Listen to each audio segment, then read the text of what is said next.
বাংলাদেশে আলোচিত ছোট পর্দার অভিনেতা নীলা আলমগীর এখন রীতিমতো আলোচনার জ্বর উঠে গেছে সামাজিক যোগাযোগ মাধ্যমে। অনেকে বলছেন হিমি যা করেছে সেটা কখনোই ক্ষমার যোগ্য নয়। হিমি কি এমন কাজ করেছেন যেটার কারণে এতদিনে গড়ে তোলা ক্যারিয়ার নষ্ট হয়ে গেল? বিস্তারিত দেখুন ভিডিওতে। তার আগে আপনি যদি আমার চ্যানেলে নতুন দর্শকে থাকেন তাহলে চ্যানেলটি সাবস্ক্রাইব করে পাশে থাকুন, ধন্যবাদ। কেউ খুনও করেনি, কেউ চুরি করতে পারেনি, শুধু করেছে একটু খারাপ অভিনয়।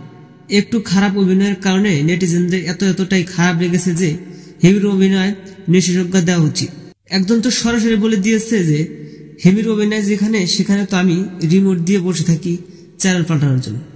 আসলে হিমির অভিনয় খারাপ নাকি মানুষের সহ্যের সীমা হয়ে গেছে, এটা নিয়ে বিতর্ক হতে পারে। তাই বলে কি আমরা কখনোই হিমির ভিডিও দেখব না? সবচেয়ে মজার বিষয় হচ্ছে অনেকেই হিমির অভিনয় দেখে শুধু তার কণ্ঠস্বরে দেখে বাজে মন্তব্য করে। আসলে এটা ঠিক নয়। তবে এই রিপোর্টে আমরা কাউকে ছোট করছিলাম না, বরং সবার উদ্দেশ্যে একটু কথা বলছি। সময় কখনো কারোর জন্য থেমে থাকে না। আজকে হয়তোবা হিমির খারাপ সময় যাচ্ছে, কাল আবার ঠিকই সবকিছু সুধরে যাবে। শুধু আমাদের সমালোচনা করা ঠিক নয়। তো দর্শক, কেমন লাগলো আজকের ভিডিওটি ভালো লাগলে লাইক দিন এবং নিত্য নতুন আপডেট করবে আমাদের সাথে। অসংখ্য ধন্যবাদ পুরো ভিডিওটি উপভোগ করার জন্য।